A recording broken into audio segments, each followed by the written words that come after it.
L'expérience client. Les premiers échanges sont sympathiques et cordiaux, mais une fois la vente achevée, les papiers signés chez le notaire et l'argent encaissé, il n'y a plus personne.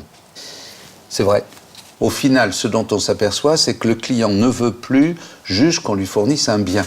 Il veut qu'on s'occupe de lui sur la longue période. Ce que je vais essayer de faire dans le futur, c'est de passer de l'expérience client à l'engagement. Vous êtes tous dans le monde de la data, de l'information, où on croise tout, où on pense que n'importe quel regroupement de données, qu'on va appeler des CRM, vont nous permettre d'avoir une connaissance intime de la personne, alors qu'en fait, ce qu'il veut, l'individu, ce que nous voulons tous, au fond, ce qu'on fait ensemble, c'est d'avoir un contact perso. Quand on parle de nos différents métiers et qu'on pense désintermédiation, que tout va être traité, en fait non, les gens ce qu'ils veulent c'est un vrai contact.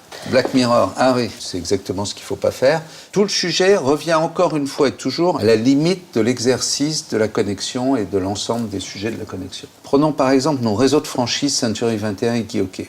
Alors qu'on est dans un monde de la désintermédiation, où au final on a l'impression qu'on peut se passer de l'agent immobilier, si vous prenez ces réseaux, c'est les réseaux qui ont le plus performé en 2017, qui ont fait le plus de croissance de nombre de ventes et le plus de contacts avec des gens qui ont accepté de payer la prestation de service. Et en final, tout ce qui est intéressant, c'est une relation individuelle, une relation à la personne.